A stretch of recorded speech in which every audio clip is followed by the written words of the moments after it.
menurut ayat Quran dan hadis Nabi itu nanti ada bermacam-macam. Ada orang beriman itu yang dimasukkan surga. Ada orang beriman itu yang dimasukkan ke dalam surga. Ada orang beriman itu yang disebut penduduk surga. Kenapa lain-lain, Pak? Karena waktu di dunia amalannya juga lain-lain. Ada orang beriman yang masuk surga.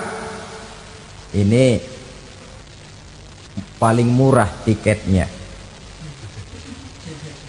Mau masuk surga?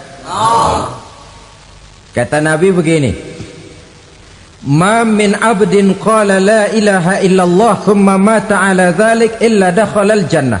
Kalau seorang hamba sudah mengucap dua kalimat syahadat, dia yakin dengan kebenaran kalimat itu sampai matinya, orang itu akan masuk surga. Abi Dzar yang waktu itu diajak bicara heran, ya Rasul kok gampang betul? Iya, walaupun orang itu mencuri, iya, walaupun orang itu berzina, iya, biar dia mencuri, biar dia berzina, kalau dia sudah mengucap dua kalimat syahadat, dia yakin dengan kebenaran kalimat itu sampai matinya, itu orang akan masuk surga. Jadi masuk surga cukup dua kalimat syahadat, yakin sampai mati, masuk surga. Itu perkara masuk. Tapi kalau pertanyaannya diterusin, masuknya kapan, Pak? Nah, ini lain lagi urusannya. Sebab ada yang masuknya itu langsung, ada yang mampir dulu. Di sana tempat cuma dua, kalau tidak surga, neraka. Mau ke surga tapi mampir dulu, yang mampirnya jelas di neraka.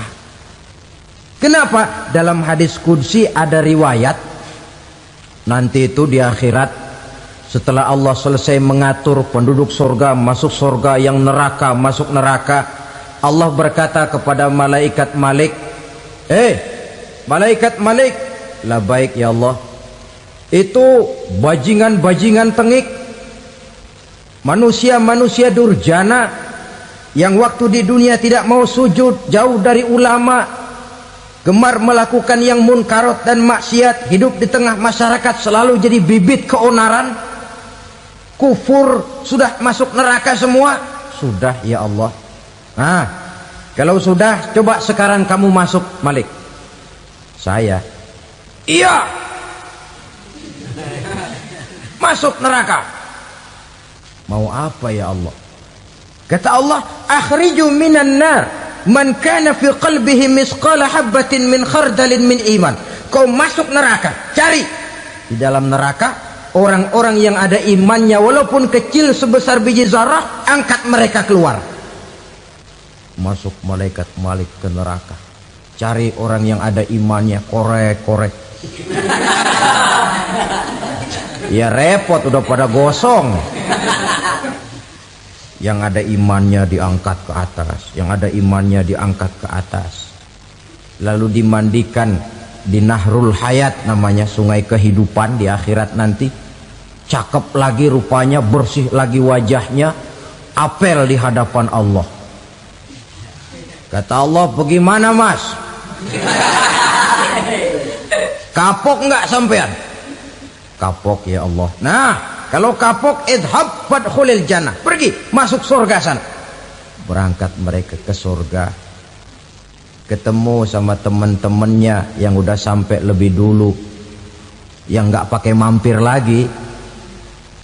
Terjadi dialog. Kata teman-temannya yang udah pada nyampe duluan, mas, iya, emang baru sampai? Saya baru sampai. Memang mampir di mana dulu mas? Kita sudah lama sampai di surga. Saudara buka surah Al-Muddatsir ayat 34-35. Ma salakakum fis saqar? Kenapa kamu mampir di neraka Saqar? Qalu lam naku minal musallin. Mereka menjawab, kami mampir di neraka Saqar mas, gara-gara dulunya kami waktu di dunia tidak pernah sholat. Tidak pernah sholat? Tidak pernah. Kan rumahnya dekat masjid. Cuma dekat doang mas. Sholat mah enggak saya. Enggak pernah ngasih makan fakir miskin, enggak pernah hadir di majelis taklim, pendeknya enggak pernah melakukan kebajikan, maka saya pun mampir di neraka sakor. Untung betul saya punya iman mas sedikit. Waktu hidup di dunia dulu saya pernah mengucap 2 kalimat syahadat, sekali-kalinya waktu mau kawin. Masya Allah. Untung saja kawin, kalau nggak kawin polos.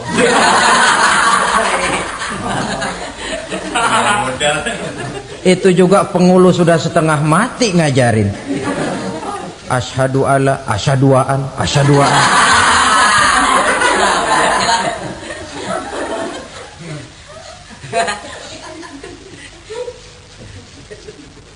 Ini namanya masuk surga, ada mampir dulu. Ada pula orang mukmin itu yang dimasukkan surga. Namanya dimasukkan kan terima beres. Saya masuk ke rumah, jalan sendiri, cari tempat sendiri. Saya dimasukkan ke dalam rumah, terima beres, pokok ada di dalam, itu dimasukkan namanya. Nggak pakai mampir. Tapi tentu tiketnya lebih mahal ketimbang yang pertama tadi. Apa kata Allah? Innal ladzina amanu wa amilus salihat la ukaffiranna anhum sayyi'atihim wa la udkhilannahum jannah. Sesungguhnya orang-orang yang beriman kemudian beramal soleh, kami hapuskan segala dosa dan kesalahannya, kami masukkan mereka ke dalam surga. Lihat ayatnya, Allah yang memasukkan, kita yang dimasukkan. Tidak pakai transit, tidak usah mampir. Cuma tidak cukup syahadat, tidak cukup amanu, tapi diiringi dengan wa'amilus salih. Iman, amal. Tidak cukup syahadat, lalu dibuktikan dia sholat, dia zakat, puasa, lalu dia melakukan berbagai macam kebajikan. Ini yang menyebabkan dia tidak pakai mampir di tempat yang bernama sakor. Lalu ada pula orang mukmin itu yang disebut penduduk sorga. Wah, ini sudah VIP ini. Ashabul jannah, penduduk sorga. Siapa mereka? Kata Allah, innal ladzina amanu summa istaqamu fala khaufun alaihim wala hum yahzanun ulaika ashabul jannah hum fiha khalidun. Sesungguhnya orang-orang yang beriman lalu istiqamah, tetap dalam melaksanakan perintah Allah, tidak goyah, tidak labil tapi stabil, istiqamah, mereka tidak takut dan tidak bersedih hati. Merekalah penduduk surga. Iman, istiqamah. Tidak punya duit, sembahyang. Banyak duit, sembahyang. Miskin, sembahyang. Kaya, tetap sembahyang. Istiqamah. Kadang orang kalau susah rajin ke masjid, banyak duitnya ngelihat masjid melengos. Waktu miskin hamba Allah, setelah kaya jadi hamba harta. Bergeser, tidak ada nilai istiqomahnya. Saudara-saudara, dengan begitu penduduk neraka itu dua. Ada penduduk permanen, ada penduduk yang semi permanen. Yang semi permanen orang-orang beriman yang mempunyai dosa besar. Mereka masuk ke neraka untuk menerima azab sesuai dengan dosanya. Bila selesai masa azab itu, mereka akan diangkat untuk ditempatkan kembali ke dalam surganya Allah Subhanahu wa ta'ala. Nah, dikala itulah saudara-saudara, ada yang disebut syafaat dari Rasulullah Sallallahu Alaihi Wasallam. Tapi tentu jangan lupa, syafaat ini ibarat kain menambal dia. Kita punya kain bolong-bolong sedikit, syafaat yang menambal. Solat kita ada kurang dikit, sedekah kita ada campur riak dikit, amalan kita ada tidak karena Allah dikit, kita berharap syafaat. Jadi biarlah kain masih bolong-bolong, yang penting punya kain. Tapi kalau kainnya tidak ada, yang ditambal apanya? Sholat tidak, puasa tidak, zakat tidak, berharap syafaat syafaat saja. Ya, terlalu berlebihan itu. Saudara hadirin yang saya hormati, apabila selesai proses penghisaban, proses penghitungan, maka dikala itulah manusia terbagi dalam dua kelompok besar. Fariqun fil jannah wa fariqun fis sa'ir. Sekelompok orang-orang beruntung yang masuk ke dalam surga, dan sekelompok lagi masuk ke dalam neraka. Ibu-ibu, saudara-saudara kaum muslimin rahimakumullah. Pada pertemuan yang lalu sudah saya jelaskan bahwa hidup selalu berakhir dengan kematian. Apabila datang kematian menimpa seseorang, datanglah kiamat baginya. Itu yang disebut dengan kiamat kecil. Hakikatnya mati adalah perpindahan dari kehidupan di dunia ini menuju kehidupan di alam barzakh. Menunggu kita di alam barzakh sampai datangnya saat kiamat.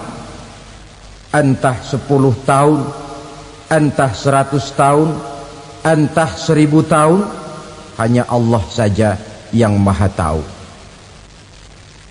Adapun orang-orang beriman yang melakukan amal kebajikan dalam kehidupan di dunia ini, masa penantian yang lama di alam barzakh buat mereka sebentar saja. Tetapi bagi orang-orang kafir yang ingkar, yang tidak beriman kepada Allah, yang hidup di dunia cuma menumpuk-numpuk dosa, tentu penantian di alam barzakh akan merupakan waktu yang sangat lama. Bukankah dalam kehidupan kita waktu itu memang relatif? Contoh misalnya, bagi pemuda-pemudi yang sedang duduk asyik memadu cinta, waktu 4-5 jam saja rasanya cuma 4-5 menit. Tenggelam oleh keasikan. Tapi buat orang yang berbaring di rumah sakit, meratap di balik-balik apa itu tembok derita kata lagu, di balik dinding-dinding penjara, sehari bagai seminggu, seminggu rasa sebulan, sebulan boleh jadi rasa setahun. Penantian yang sangat lama. Kapan kiamat itu akan datang? Ini rahasia Allah. Jangankan kita yang orang awam, baginda Nabi sendiri tidak diberitahu oleh Allah kapan kiamat itu akan terjadi. Tetapi sungguh pun demikian, banyak hadis-hadis yang menjelaskan ciri atau tanda-tanda datangnya kiamat. Nah, kalau sudah bicara soal tanda, tanda kiamat itu ada dua. Pertama yang disebut alamatus sughra, tanda-tanda kecil. Ini waktunya masih ada tenggang. Ada yang dinamakan alamatul kubra, tanda-tanda besar. Artinya kiamat sudah diambang pintu. Apa tanda-tanda kecil dari datangnya hari kiamat itu? Misalnya kata Nabi, apabila ilmu sudah diangkat oleh Allah. Artinya apabila ulama sudah banyak wafat, minat orang belajar agama berkurang, lalu kebodohan nampak merajalela di mana-mana, zina dikerjakan secara terbuka, minuman-minuman keras jadi kebanggaan, itu termasuk di antara tanda-tanda kecil terjadinya hari kiamat. Apalagi misalnya iza waladatil ammatu rabbataha, apabila budak sudah melahirkan tuan. Apa maksudnya? Ada yang mentafsirkan apabila anak sudah bisa membudaki orang tuanya. Orang tua yang melahirkan dia, yang membesarkan dia, demi setelah si anak besar jadi orang berpangkat, bertitel, berharta, berkedudukan, jadilah orang tua itu budaknya. Sehingga sering dibilang kalau orang tua kaya, anak jadi raja. Tapi kalau anak yang kaya, orang tua sering jadi budak. Apalagi munculnya fitnah yang bergelombang, timbul perang antara dua bangsa yang besar, waktu berjalan terasa sangat pendek sekali. Itu merupakan tanda di antara tanda-tanda kiamat. Termasuk di dalamnya sulit membedakan mana laki, mana perempuan. Kan kalau tanda-tanda kayak begini sekarang sudah banyak kita lihat kan. Ulama banyak wafat, penggantinya sulit. Zina dikerjakan berterang-terangan, minuman keras jadi kebanggaan, banyak anak membudaki orang tuanya, sulit membedakan mana laki mana perempuan. Kadang-kadang dari belakang kita lihat perempuan bener, begitu kita colek nengok jenggotan.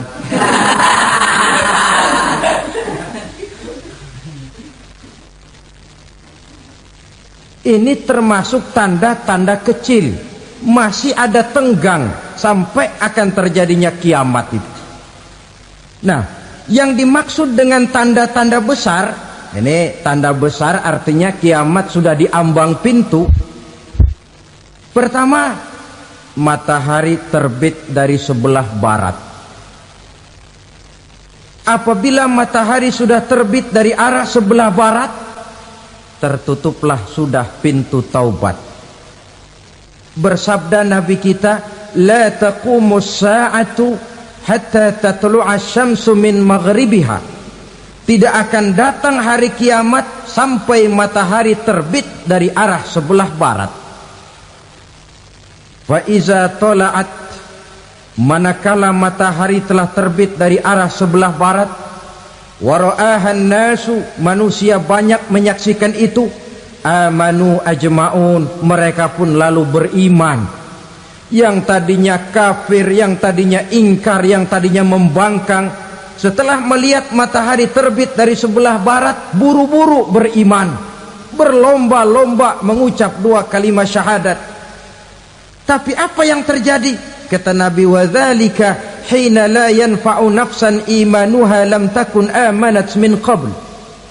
Hari itu adalah hari yang iman sudah tidak berguna lagi bagi seseorang apabila sebelumnya memang dia tidak pernah beriman. Au kasabat fi imaniha khaira, atau beriman tetapi tidak pernah melakukan kebajikan di dalam keimanannya itu.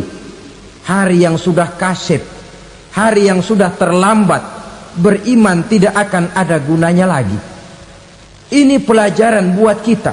Sebelum sang surya terbit dari sebelah barat, sebelum nafas sampai di tenggorokan, artinya pintu taubat masih terbuka. Kalau dua hal itu sudah terwujud, nafas sudah sampai di kerongkongan atau matahari sudah terbit dari arah sebelah barat, tertutuplah sudah pintu taubat. Tak ada lagi gunanya pangkat, jabatan, harta, bahkan beriman pun dalam suasana macam itu. Too late, kata orang Kulon. Sudah terlambat. Matahari terbit dari arah sebelah barat. Itu tanda besar, artinya kiamat sudah diambang pintu. Lalu apalagi tanda besar? Munculnya Dajjal. Dajjal artinya pendusta-pendusta yang menyesatkan manusia. Ada dua macam Dajjal, saudara. Ada Dajjal kecil. Ini Dajjal kelas teri. Kalau ini sejak zaman Rasulullah sudah ada itu. Tiap zaman ada. Di zaman Rasulullah misalnya ada yang bernama Aswad al-Unsi dari Yaman. Ada yang namanya Musailamah al-Kazzab dari Yamamah. Ada yang namanya Ibnu Sayyad dari Madinah. Ini dajjal-dajjal di zaman Rasul. Musailamatul Kazab memproklamirkan diri jadi nabi dia. Di zaman Rasul masih hidup. Ini dajjal zaman Nabi. Di zaman sahabat muncul dajjal-dajjal. Di zaman kita sekarang ini dajjal-dajjal pun gentayangan. Dajjal-dajjal kelas teri. Kerjanya mendustakan manusia, menyesatkan manusia, memalingkan manusia dari jalan yang benar dan diridhoi oleh Allah Subhanahu wa taala. Adapun yang merupakan tanda besar dari datangnya kiamat, dajjal-dajjal kelas kakap. Pembohong-pembohong besar yang menyesatkan masyarakat manusia berpaling dari jalan Allah mengikuti jalan mereka. Apa sih ciri dajjal itu? Kata Nabi dalam hadis Bukhari Muslim, "Inna dajjala", sesungguhnya yang namanya dajjal itu yakhruju, satu saat akan muncul mendekati hari kiamat. Wa inna ma'ahu ma'an, si dajjal ini membawa air. Wa naran, dan juga membawa api. Dua simbol. Di tangan yang satu dia bawa air, di tangan yang satu dia bawa api. Wa ammal ladzi yarahu an-nasu ma'an fanarun, adapun yang orang banyak lihat air, hakikatnya adalah api. Yang dilihat api, hakikatnya adalah air. Oleh sebab itu, kalau api yang ditawarkan, ambillah air. Kalau air yang ditawarkan, pilihlah api. Maksudnya apa ini? Ini bahasa simbol, saudara-saudara. Dajjal bicaranya seolah-olah untuk kepentingan manusia, menawarkan surga. Surga yang dia tawarkan hakikatnya neraka. Hai manusia, kalau kau mau bahagia, jangan dekat-dekat dengan agama. Sholat itu tidak efektif dan efisien, tidak produktif dari segi ekonomi itu. Menghadiri majelis taklim cuma buang-buang waktu. Tahajud, tasbih, tahlil, baca Quran, apa itu? Pekerjaan mubazir saja. Hidup ini cuma sekali, masa yang cuma sekali, manfaatkan dengan sebaik-baiknya. Mumpung, dibawanya sifat mumpung, tetapi dalam pengertian yang sangat negatif. Bicaranya seolah-olah untuk kepentingan manusia, tetapi sebenarnya menjerumuskan manusia. Menawarkan air, tapi sebenarnya api. Menawarkan api, tapi hakikatnya air. Buat apa kamu sholat? Buat apa kamu bayar zakat? Buat apa kamu puasa? Surga yang dicanangkan dajjal, hakikatnya neraka. Neraka yang digambarkan dajjal, pada dasarnya adalah surga. Jadi memutarbalikkan fakta itu kerjaan dajjal. Yang hak jadi batil, yang batil dibilang hak, yang benar jadi salah, yang salah malah jadi benar. Tuntunan disuruh jadi tontonan, tontonan malah menjadi tuntunan. Itu pekerjaan dajjal profesinya. Zamannya Nabi Adam, dajjalnya kan iblis. Betul? Betul. Apa sih gang kerayuan iblis itu? Allah setelah menciptakan Nabi Adam kan bilang, Adam, kau dan istrimu Hawa tinggal di surga ini. Seluruh fasilitas yang ada di surga persilahkan kau nikmati. Satu yang tidak boleh, jangan coba-coba dekati pohon khuldi. Dekat saja jangan, apalagi sampai memetiknya. Datang dajjal yang namanya iblis ini. Adam, kamu tahu nggak kenapa tidak boleh makan buah khuldi? Ya nggak tahu, pokoknya saya dilarang. Bodoh kamu Dam. Khuldun artinya kekal. Kalau kamu makan itu buah, kau akan kekal di surga buat selamanya. Allah tidak kepengen, maka dilarang kamu makan buah khuldi. Kalau kau ingin kekal di surga Adam, makan saja. Saya bicara begini ini untuk kepentingan kamu Adam. Ini kan ciri-ciri Dajjal. Bicaranya sih seolah-olah untuk kepentingan Nabi Adam, hakikat sebenarnya menjerumuskan Nabi Adam supaya ingkar dan melanggar larangan dari Allah Subhanahu wa ta'ala.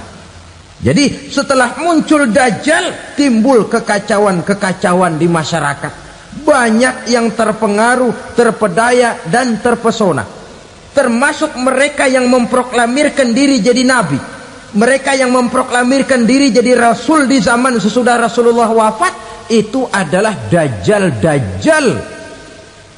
Maka saya ingatkan, kalau di zaman kita sekarang ini ada orang ngaku jadi nabi, ada orang ngaku jadi rasul, biar bahasa Arabnya kental,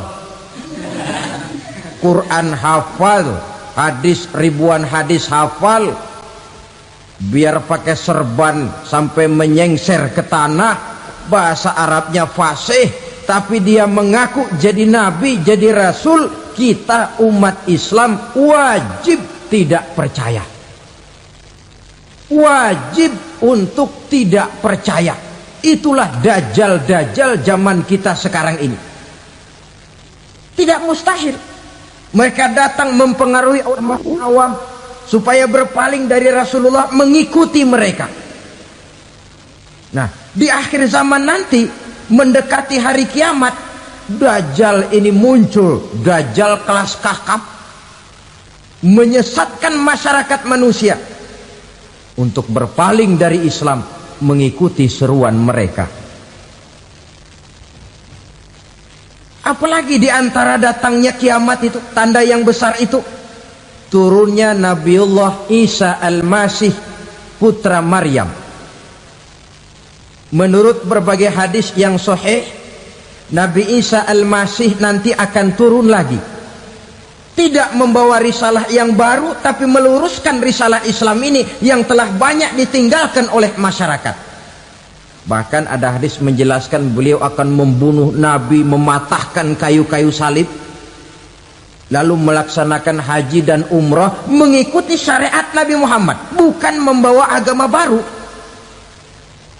Menjadi semacam mujaddid, reformer, menyelamatkan manusia dari bisikan Dajjal. Bahkan ada riwayat yang menjelaskan bahwa Nabi Isa berhasil mengalahkan Dajjal, mengembalikan masyarakat manusia kembali kepada ajaran Islam yang datang dari Allah, dibawa oleh Rasulullah Sallallahu Alaihi Wasallam. Dengan kata lain, turunnya Nabi Isa bukan sebagai Nabi dan Rasul baru, tetapi mengikuti syariat Nabi kita Muhammad Sallallahu Alaihi Wasallam. Saudara hadirin, ibu-ibu hadirat yang saya hormati, kemudian apalagi di antara tanda-tanda besar akan datangnya kiamat itu? Keluarnya asap atau awan. Kata Nabi, inna min asyrati sa'ah dukhanan yamla'u ma bainal masyriqi wal maghrib. Di antara tanda-tanda kiamat, munculnya awan antara langit dan bumi. Ini pun diperkuat dalam surah Ad-Dukhan ayat 10, fartaqib yauma ta'tis sama bidukhanim mubin fayughshan nas hadza azabun alim. Bagi orang-orang yang beriman, mereka biasa-biasa saja, tapi bagi orang kufur, datangnya asap dan awan ini merupakan azab yang kelewat pedih. Barangkali sedikit mendekati gambaran tentang azab yang pedih ini, saya ingatkan alam pikiran kita kepada peristiwa yang belum lama terjadi. Pernah dengar berita bocornya reaktor nuklir di Chernobyl, Uni Soviet? Pernah dengar? Nah, bocornya reaktor nuklir di Chernobyl yang mengakibatkan ratusan bahkan sangat mungkin ribuan nyawa. Cuma satu reaktor. Bagaimana kalau seluruh cadangan nuklir yang dimiliki oleh para negara adik kuasa ini diledakkan? Bahkan yang konon menurut catatan cadangan nuklir yang dimiliki bersama oleh Amerika dan Rusia sekarang ini sudah sanggup memusnahkan 6 miliar manusia, 1,5 kali lebih banyak dari jumlah manusia yang nongkrong di permukaan bumi ini. Saudara-saudara hadirin yang saya hormati, lalu saat mendekati hari kiamat, apalagi tandanya setelah Nabi Isa wafat, pada saat turunnya yang kedua kali, lalu Allah meniupkan angin sejuk, semua orang-orang beriman, orang-orang baik wafat, sehingga penghuni bumi ini cuma tinggal lagi terdiri dari orang-orang kafir. Tidak ada lagi di bumi ini yang bisa mengucapkan Allah. Sehingga dalam hadis qudsi itu ada keterangan, innallaha azza wa jalla yaqulu li Israfil. Allah pernah pesan kepada malaikat Israfil, kata Allah, Israfil, idza sami'ta qailan yaqul Allah Allah fa akhirin nafah 40 sanatan ikraman liqailiha. Hai Israfil, apabila kau dengar di permukaan bumi masih banyak orang yang mengucapkan Allah Allah, maka tunda sangkakala kiamat itu 40 tahun. Untuk apa? Ikraman liqailiha, menghormati orang yang mengucapkan Allah Allah itu. Wah, jadi karena sekarang masih banyak yang mengucapkan Allah, besar hatilah kita, masih jauh kiamat itu. Tapi jangan lupa, kiamat pribadi, kiamat kecil itu yang gak kita sangka-sangka. Ajal datang mencabut nyawa, itu kiamat pribadi, dan itu yang pasti kita hadapi, dan itu yang membuat kita tidak boleh bersikap main-main di dalam kehidupan sekarang ini. Saudara hadirin yang saya hormati, tidak ada lagi orang-orang muslim. Seluruh penduduk dunia ini kafir. Lalu terciptalah struktur sosial yang berlandaskan prinsip hidup semau gue. Bakal terjadilah prinsip di mana yang kaya menyantap yang miskin, yang kuat menindas yang lemah. Hidup sudah bagaikan di rimba belantara, berlaku hukum rimba, siapa yang kuat dia yang menang, siapa yang lemah menjadi mangsa. Timbul kekacauan, maksiat merajalela, munkarat menjadi-jadi, sehingga isi bumi ini penuh dengan segala macam perbuatan dosa. Tidak ada perlunya lagi alam diperpanjang temponya. Datang saat yang sudah dijanjikan oleh Allah Azza wa Jalla, maka terjadilah yang disebut kiamat kubra, kiamat besar, kiamat ancur-ancuran. Bagaimana kejadian ini dimulai?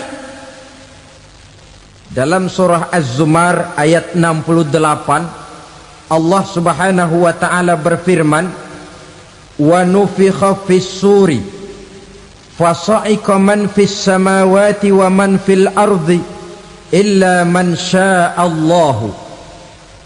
Maka manakala ditiuplah sangkakala, terkejutlah seluruh yang ada di langit dan seluruh yang ada di bumi. Bila saat kiamat datang, Allah perintah malaikat Israfil, Israfil, tiup sangkakalamu. Ditiuplah sangkakala oleh malaikat Israfil.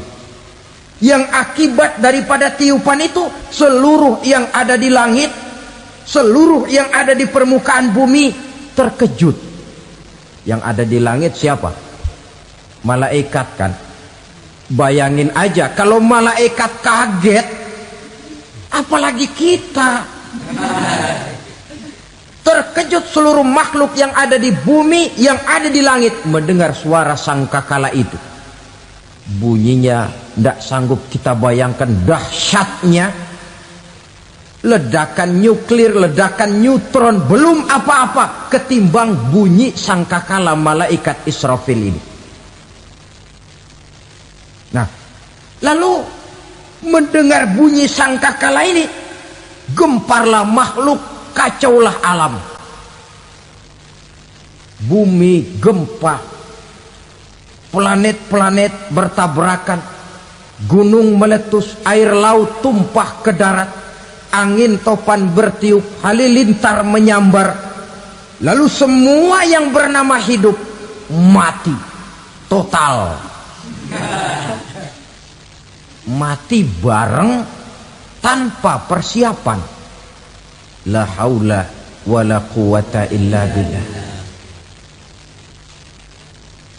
Saya kadang-kadang dalam tafakur bermohon, ya Allah, mudah-mudahan saya enggak nemuin kiamat beneran. Ngeri. Tidak bisa kita bayangkan macam apa suasana seperti itu. Allah saja banyak memberikan gambaran, misalnya Al-Qari'ah, wa mal qari'ah, wa ma adraka mal qari'ah. Kejadian yang menggemparkan. Tahukah kamu apa kejadian yang menggemparkan itu? Yauma yakunun nasu kal farasil mabsus wa takunul jibalu kal ihnil manfus. Pada saat itu manusia berterbangan bagai kupu-kupu, gunung berterbangan seperti kapas ditiup angin. Gunung saja macam kapas, konon lagi manusia. Kematian total, mulai semut sampai gajah mati, jin mati, iblis mati, malaikat mati. Malaikat saja mati.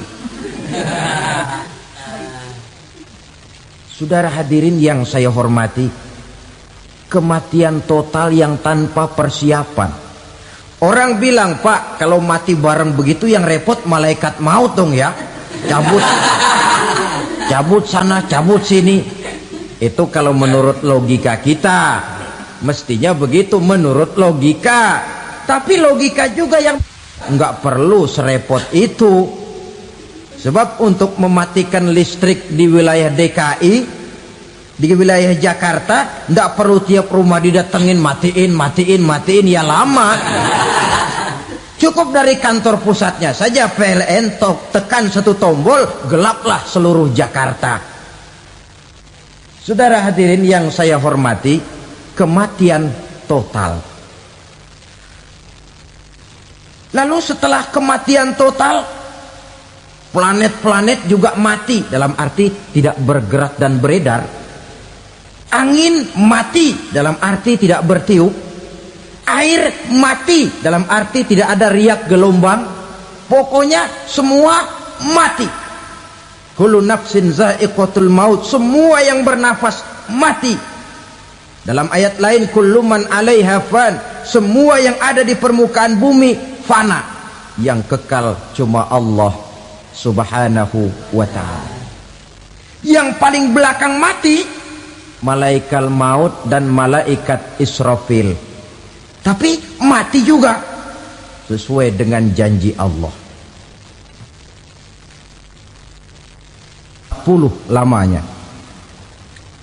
Tidak dijelaskan oleh Abi Hurairah 40 jam, apa 40 hari, apa 40 tahun. Hadis-hadis cuma menyebutkan 40 saja. Sunyi alam, yang tinggal cuma Allah saja lagi. Ketika itu Allah berseru-seru, katanya, limanil mulkul yauma, siapa para penguasa hari ini? Mana itu raja-raja dan penguasa yang dulu mengaku jadi Tuhan? Fir'aun, mana Fir'aun sekarang? Yang dulu jadi raja, merasa berhasil, sombong, lalu tidak mau turun-turun dari kekuasaannya, sampai kepada puncak kekurang ajarannya mengangkat diri jadi Tuhan. Mana itu Fir'aun? Namrus, mana sekarang Namrus? La ilaha illa ana, ternyata tidak ada Tuhan lain selain daripada aku, kata Allah. Proses kemudian, saudara-saudara, turunlah hujan dari langit. 40 lamanya hujan itu. Tidak jelas juga 40 jam apa 40 hari. Setelah air turun membasahi, datanglah tiupan sangkakala yang kedua. Semua yang bernama mati bangkit dari kuburnya masing-masing. Ini yang disebut Yaumul Ba'thi, hari kebangkitan. Allahu Akbar. Pada saat kita bangkit dari kubur kita masing-masing, kumpul di padang mahsyar namanya. Bayangin aja, saya sendiri nggak sanggup bayangin.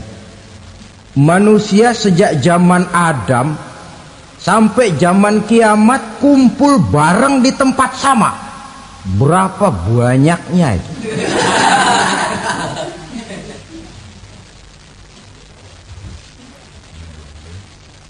Dan yang luar biasa menurut satu riwayat, pada saat bangkit itu, Masya Allah, roman muka kita berubah,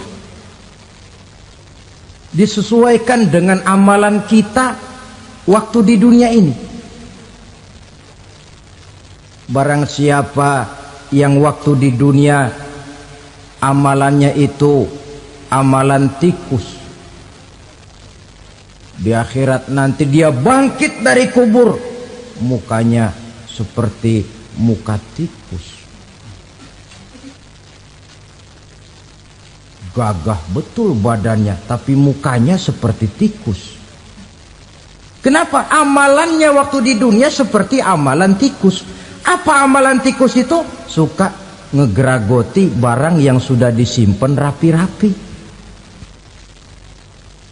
Orang sudah simpan uang rapi-rapi, simpan perhiasan rapi-rapi, digeragoti oleh tikus. Maling-maling, pencoleng-pencoleng, koruptor-koruptor. Itu nanti di akhirat nanti kita lihat mukanya seperti muka tikus. Oh ini waktu di dunia suka nyolong, hanya seperti muka tikus. Barang siapa yang waktu di dunia ini amalannya itu amalan macan, dia akan bangkit nanti mukanya seperti muka macan. Apa amalan macan? Macan itu amalannya menang-menangan. Orang yang mau menang saja nggak mau mengalah. Coba lihat di hutan, kenal hutan nggak? Di hutan, raja hutan di mana-mana pasti macan, betul kan? Betul. Padahal hutan belum pernah bikin pemilihan umum. Tapi macan tidak peduli ada pemilihan umum apa tidak, pokok saya raja. Sebab apa? Macan jadi raja itu bukan karena benar, tapi karena kuat jadi raja. Setelah dia jadi raja, rakyat hutan yang mesti dilindungi malah dimakan oleh raja macan. Kambing rakyat hutan dimakan oleh macan. Ayam rakyat hutan dimakan oleh macan. Itu nanti kita lihat di akhirat itu mukanya seperti muka macan, gagah betul. Lalu barang siapa yang di dunia ini amalannya itu seperti amalan anjing, nanti dia punya muka seperti muka anjing. Apa amalan anjing? Pertama, anjing itu kalau disuruh jaga rumah, dia tidak bisa membedakan mana maling, mana tamu. Biar yang datang maling, kalau bawa tulang, anjing kalem. Yang kedua, anjing itu akan setia kepada siapa saja yang memberinya roti. Siapa yang memberinya roti, itulah majikannya. Apa kata majikannya pasti dia laksanakan. Soal benar atau salah dia tidak peduli. Setelah anjing dapat roti, dia tidak punya pilihan lain kecuali bilang, abdi mah kumaha juragan wae ayeuna mah.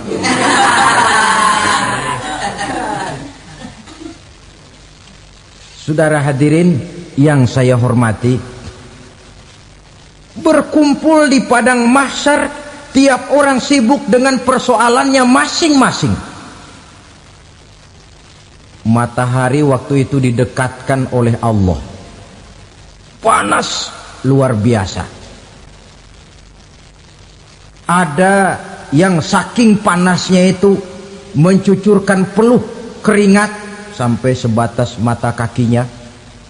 Ada yang keringatnya sampai sedengkulnya, ada yang keringatnya sampai sepusatnya, ada yang keringatnya mengalir sampai sebahunya, ada yang kelelap oleh keringatnya sendiri, sementara orang di sampingnya nggak apa-apa.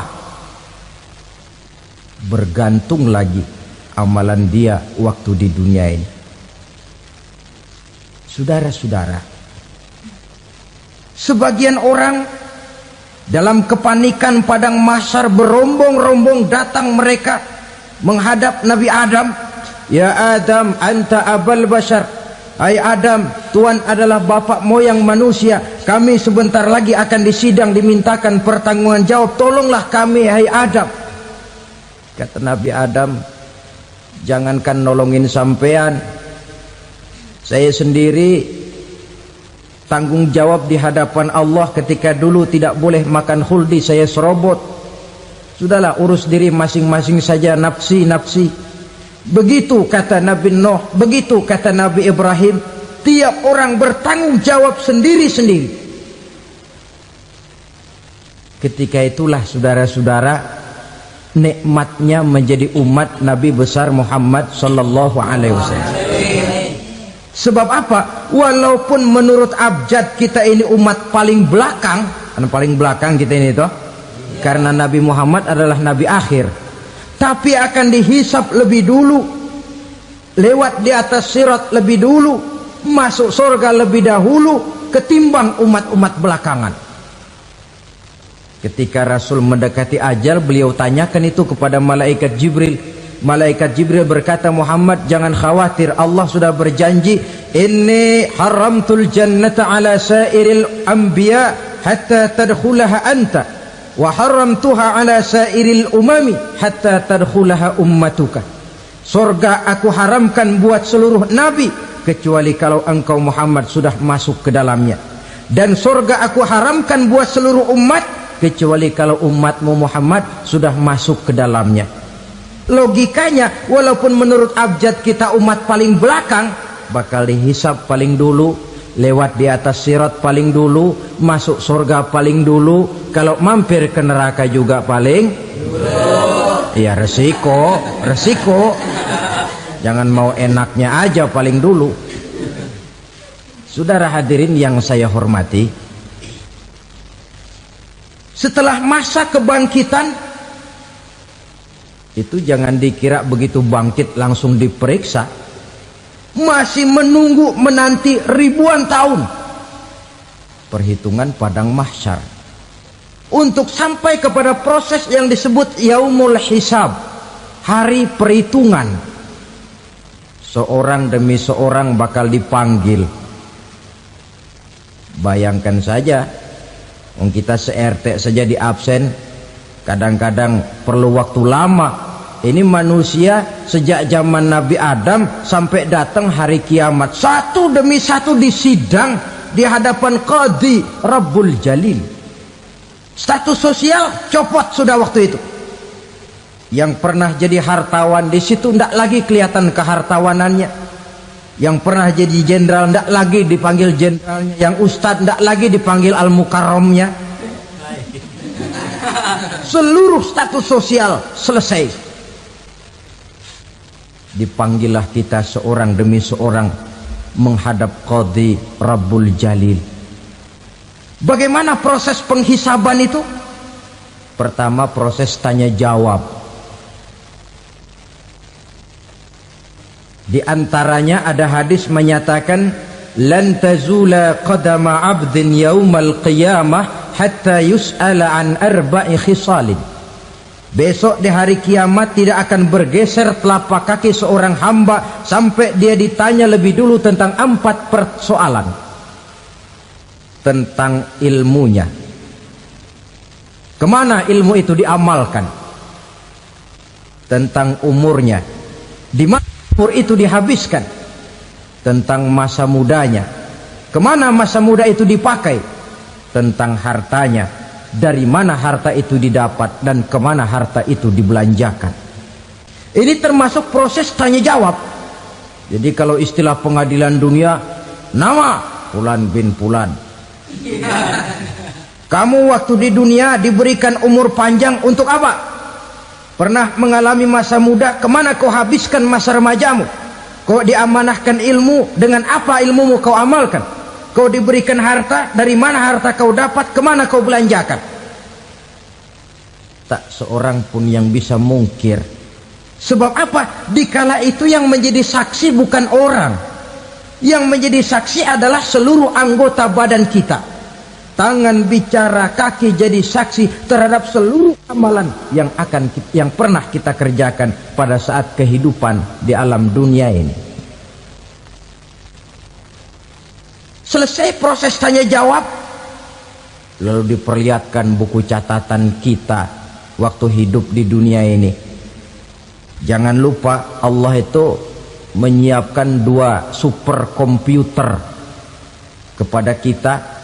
Sebelah ditempelin sebelah kanan, yang sebelah tempelin di sebelah kiri. Komputer itu namanya Raqib dan Atid, 2 malaikat yang apabila baik kita lakukan, refleks saja akan menulis kebajikan kita. Jahat kita kerjakan, akan tertulis. Catatan itu nanti diperlihatkan kepada kita. Waduh, alangkah malunya pada saat diperlihatkan catatan kita, buku rapot kita merah melulu. Barangkali diperiksa sambil diomelin, brengsek lo. Buku merah melulu begini, bagaimana waktu hidup di dunia? Tidak cukup diperlihatkan buku catatan kehidupan, rekaman kehidupan. Rekaman kehidupan kita secara utuh sejak terlahir sampai ajal datang merenggut nyawa. Barangkali mirip dengan video sekarang ini, di mana terekam dengan baik seluruh kegiatan kita, sejak yang sekecil-kecilnya sampai kepada yang sebesar-besarnya. Untuk kemudian kita pun menerima balasan. In khairan fa khairun wa in syarran fa syarrun. Kalau baik ya baik balasannya, kalau jahat ya jahat juga balasannya. Catatan-catatan kita diberikan. Kalau banyak kebajikannya diberikan di tangan kanan dengan cara yang halus. Kalau banyak kejahatannya diberikan dari sebelah kiri atau dilempar dari belakang. Itulah sebabnya sejak di dunia ini kita sudah mohon kepada Allah. Ketika berwudu membasuh tangan kanan, apa kita bilang? Allahumma a'tini kitabi biyamini wa hasibni hisaban yasira. Ya Allah, berikan saya kitab di tangan kanan, dan kalau saya memang perlu dihisap, hisaplah saya yang seringan-ringannya. Tangan kiri berlindung kita kepada Allah, jangan sampai diberikan kitab di tangan kiri atau dari arah sebelah belakang. Wa a'udzubika an tu'tiya kitabi bishimali aw min wara'i zuhri, dari arah sebelah belakang. Na'udzubillah min dzalik. Setelah selesai lewat proses penghisaban, lewat mizan, timbangan, maka yang sudah selesai dihisab itu bergeraklah menuju sirat, jembatan yang terbentang menuju surga melalui neraka. Saudara-saudara, panjangnya perjalanan sirat itu memakan waktu ratusan tahun. Tetapi orang yang lewat di atas sirat pun macam-macam, bergantung amalannya ketika di dunia ini. Ada yang lewat di atas sirat itu kal barkil khatib, seperti kilat yang menyambar, lep, sudah sampai dia di surga. Cepat bukan main. Ada yang lewat di atas sirat itu seperti orang lari-lari. Ada yang lewat di atas sirat itu seperti orang jalan biasa. Ada yang sambil merangkak, ada yang sambil ngesor, ada yang sambil gelayutan, ada yang selamat sampai ke ujung ke surga, ada yang tergelincir jatuh masuk ke dalam neraka, bergantung amalannya dalam kehidupan di dunia sekarang ini.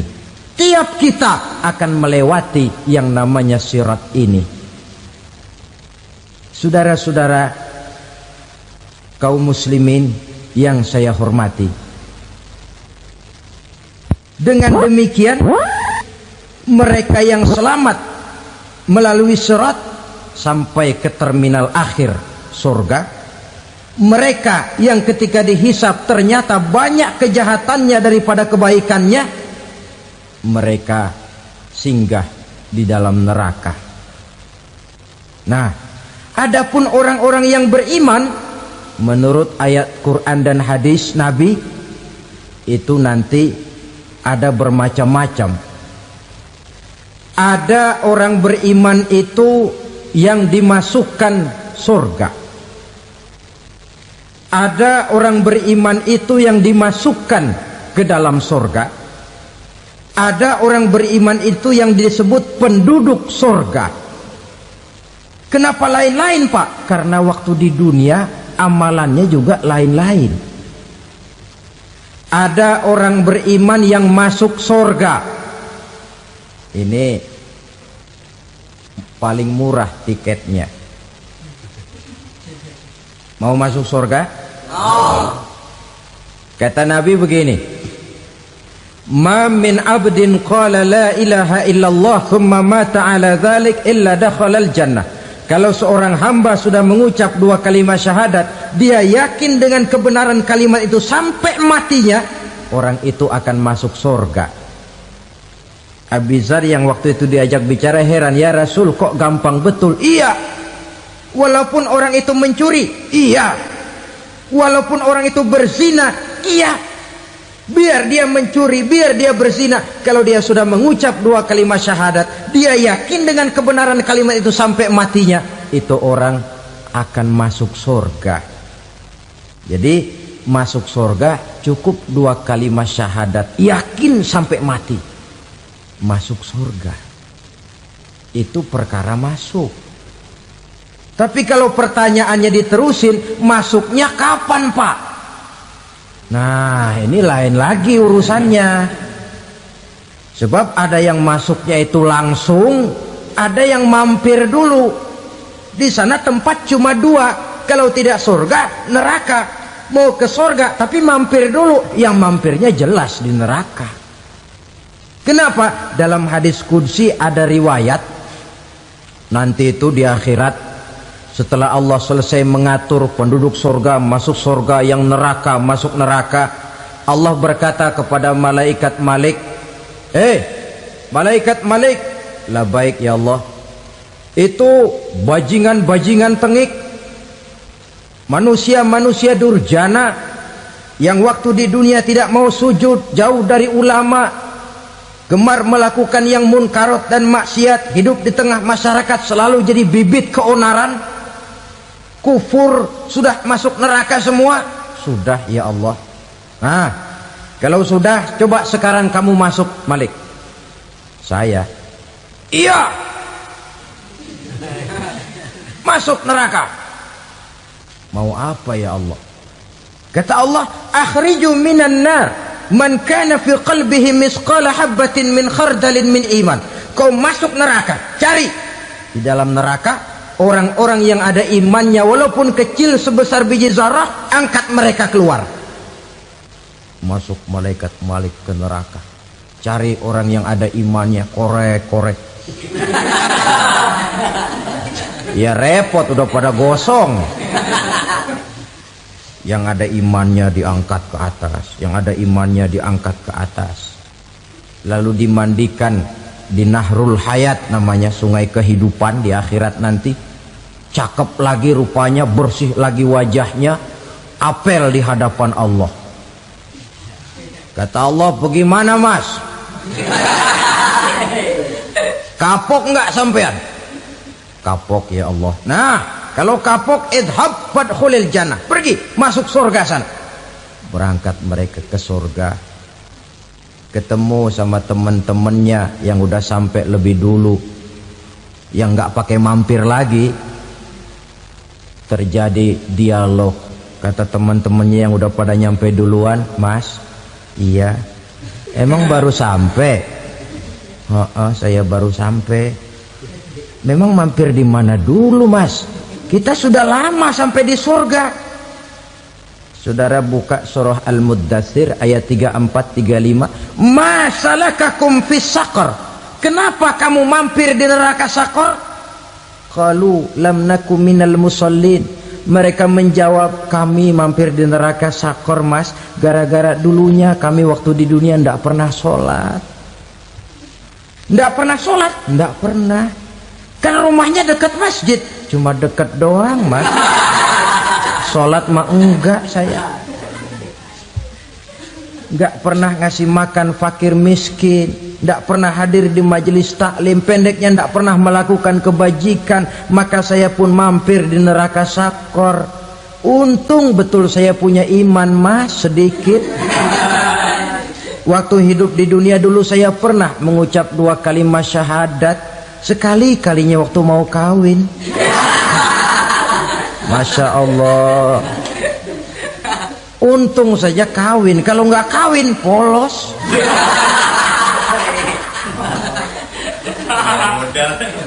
Itu juga pengulu sudah setengah mati ngajarin. Asyhadu alla, asyaduaan, asyaduaan.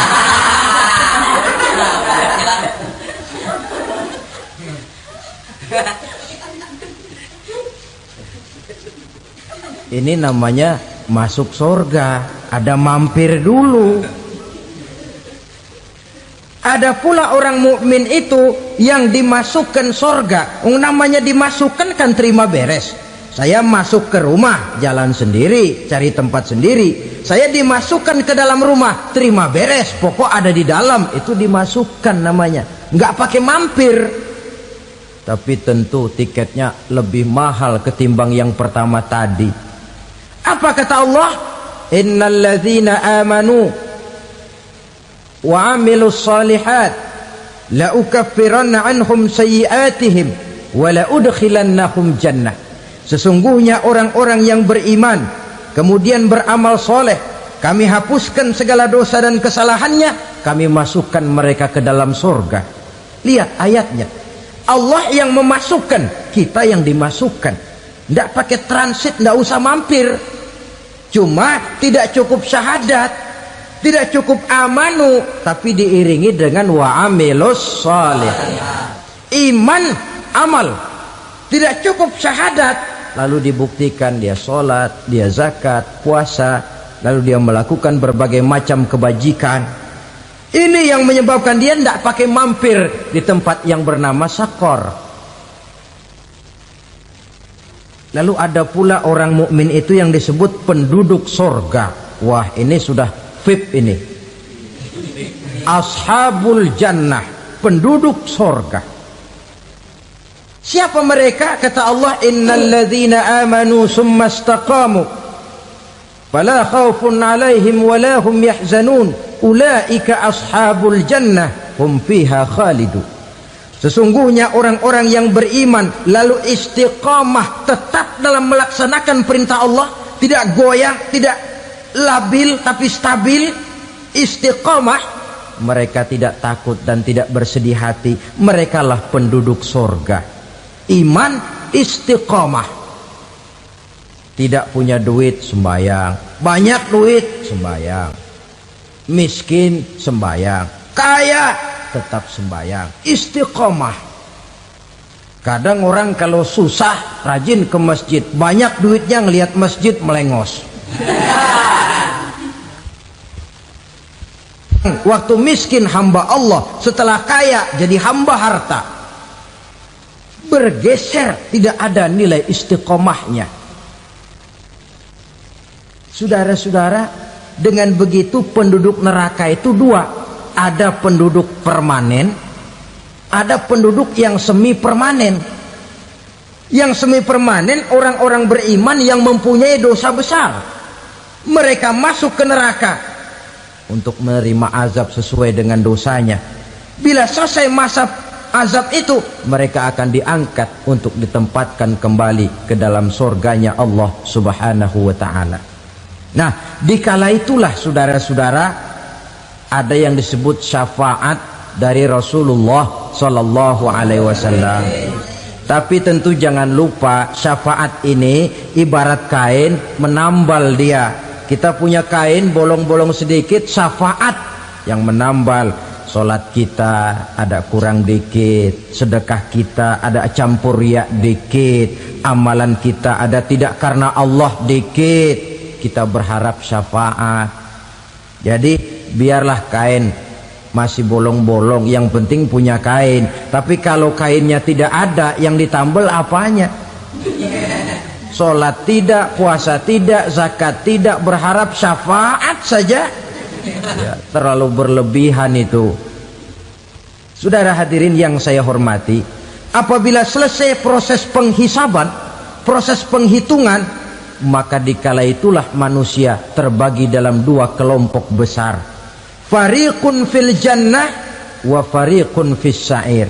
Sekelompok orang-orang beruntung yang masuk ke dalam surga, dan sekelompok lagi masuk ke dalam neraka.